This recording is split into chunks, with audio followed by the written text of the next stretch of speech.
जी एक और प्रश्न है, आत्मा और मन के बीच में क्या संबंध है? इसमें तीन चीजें हैं, शरीर भी है, मन भी है, आत्मा भी है। और इंग्लिश में मन को माइंड कहते हैं। और माइंड का काम है शरीर की खबर अंदर तक पहुंचाना और आत्मा की आवश्यकता शरीर को बताना, और तीनों ये मिलजुल करके कार्य करते हैं।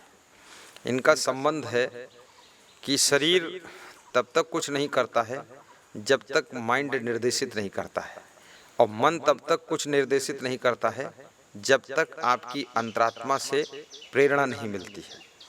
इसलिए सामने जैसे लड्डू रखे हैं, लेकिन हाथ आंखें देख रही हैं और हाथ भी खाली है और जीभ भी है, मुंह भी है, सब ठीक कंप्लीट है, लेकिन जब तक तुम्हारा मन निर्देशित नहीं करेगा तब तक ये हाथ उठकर वहाँ नहीं जाएगा, और हाथ उठाएगा लड्डू नहीं, और मुंह खुलेगा नहीं। कभी कभी हाथ उठा लेगा लड्डू, हाथ को निर्देश मिल गया उठाइए, लेकिन मुंह को निर्देश नहीं मिला कि खाइए, तो मुंह बंद रहेगा। और मुंह को निर्देश मिला खुल जाइए, तो खुल गया, और फिर मुंह में रख भी लिया, और निर्देश नहीं मिला कि चबाइए खाइए अंदर ले जाइए, तो मुंह में धरे बैठा रहेगा नहीं खाएगा, वो अंदर नहीं ले जाएगा। तो ये जितनी इंद्रियां हैं हमारी, वो कर्म इंद्रियां हो या ज्ञान इंद्रियां हो, वो मन के निर्देश से चलती है। मन अंतरात्मा की प्रेरणा से कार्य करता है। तो जिसकी अंतरात्मा में जो भी रुचि है उसके अनुसार मन को वो प्रेरणा मिलती है, और मन इंद्रियों को प्रेरणा देता है। उसी तरह से कर्म होते हैं। और ये मन, लोग कहते हैं मन थकता नहीं है, लोग ये भी कहते हैं मन बहुत जल्दी यहाँ से बॉम्बे पहुँच जाता है। मन पहुँचता पहुँचता कहीं नहीं है, ये झूठी बात है। ये जो लोग कहते हैं मन की चाल बहुत तेज है, उसकी स्पीड हवाई जहाज से ज़्यादा तेज है, जेट विमान से ज़्यादा तेज, झूठा बात है। कहीं नहीं मन पहुँचता है, कहीं भी कुछ नहीं होता है। जो भी तुमने देखा है उसको मन याद रखता है, जो भी सुना है उसको याद रखता है, और जो भी भोग किया उसको याद रखता है। मन के अंदर, माइंड के अंदर सब चीज़ों का स्मरण का स्टॉक रहता है। अब जिस चीज़ को तुम याद करना चाहते हो, जैसे आपने नाम लिया बॉम्बे, तो इसमें बॉम्बे की फाइल पहले से स्टॉक है अंदर माइंड में, वो फट से बॉम्बे की याद दिला देता है। मन चाहता वाता कहीं नहीं है। जो लोग कहते हैं मन बड़ा चंचल, मन वहाँ चला जाता, नहीं, कहीं नहीं जाता है। जैसे अभी मैं नाम लूँ तंजानिया, आपका मन कहीं गया? तुमने कभी सुना ही नहीं था तंजानिया। तो तंजानिया तुम सोचोगे तंजानिया किसी लेडीज़ का नाम है, कि तंजानिया कंपनी की साड़ी होती है, कि तंजानिया नाम का कोई आदमी है, कि तंजानिया कोई देश है। अब तुमने कभी सुना नहीं, देखा नहीं, और तो उसका तुम्हारे अंदर स्मरण नहीं है, तुम्हारा मन कहीं नहीं भागेगा। लेकिन अभी नाम मैंने ले लिया लखनऊ, अब तुम देख चुके हो लखनऊ, लखनऊ के बारे में सुन चुके हो, लखनऊ की फोटो देख चुके हो, लखनऊ गए हो या न गए हो, लेकिन जहाँ के तुमने फोटो देखा है, वीडियो देखा है, तुरंत वो सब स्मरण में भरा हुआ है, उसको मन याद कर लेता है। तो मन का कार्य है, इसलिए मन को इंग्लिश में माइंड कहते हैं। और माइंड सभी का बराबर तेज नहीं होता है, कुछ के पास कमज़ोर माइंड है, कितने लोगों के पास तेज माइंड है। लेकिन जानवरों के पास माइंड होता है, चींटी के पास भी माइंड है, उनके पास अपना जीवन जीने भर का माइंड जरूर रहता है, इससे कम माइंड उनके पास नहीं है, जिंदगी जी सकते हैं, वह खाने पीने की व्यवस्था कर लेते हैं। ऐसे कुछ लोग मनुष्यों में होते हैं जिनके पास में माइंड कमज़ोर होता है, खाने पीने जीने भर का प्रबंध कर लेते हैं, बहुत ज़्यादा वो मैनेजमेंट नहीं कर पाएंगे उनके समझ में भी नहीं आएगा, उनको माइंड उतना। अब तुम कहोगे माइंड कम ज़्यादा क्यों मिला? माइंड कम ज़्यादा इसलिए मिला है कि आपके कर्मों में फर्क है, आपकी चरित्र में फर्क है। तुम्हारी आत्मा ने पूर्व जन्म में बहुत अच्छे कर्म नहीं किए, इसलिए कमज़ोर माइंड मिला है। तुम्हारी आत्मा ने कुकर्म खूब किया है, पाप भी किया है, दूसरों को सताया है, इसलिए तुम्हें बुद्धि नहीं मिली है। जाको विद चाहे दुख दीना, और ताकि मत पहले हर लीना।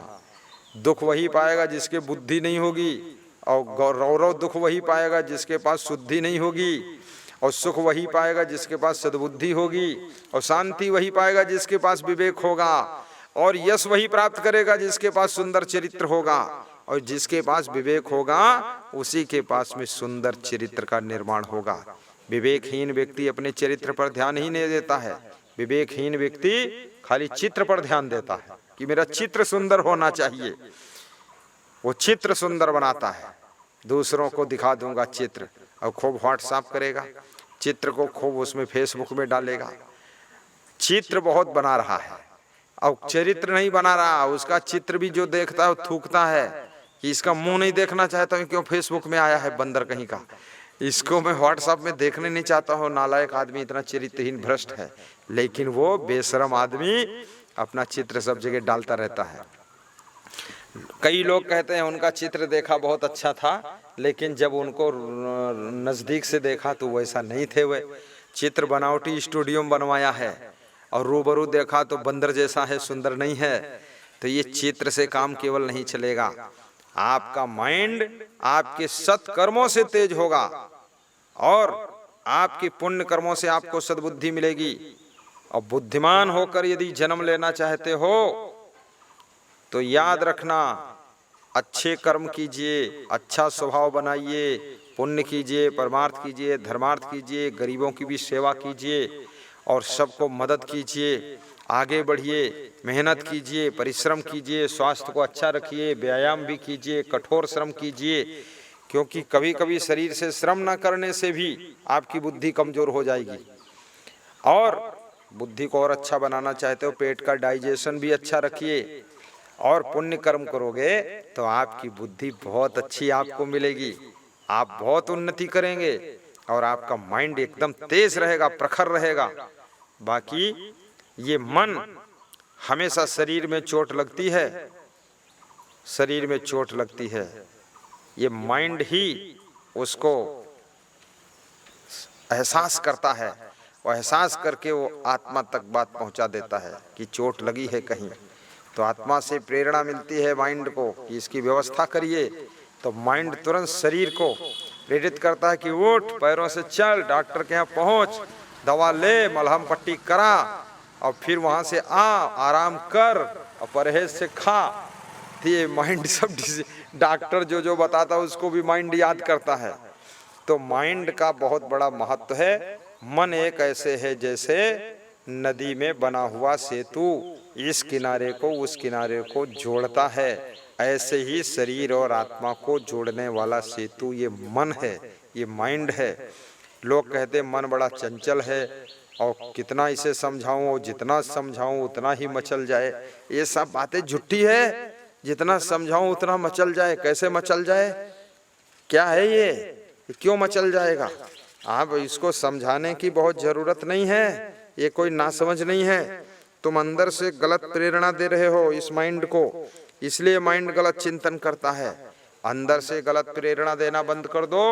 माइंड स्वतंत्र नहीं है, मन स्वतंत्र नहीं है, मन आजाद नहीं है। मन तुम्हारी प्रेरणा से सोचता है, प्रेरणा से चिंतन करता, प्रेरणा से स्मरण करता है।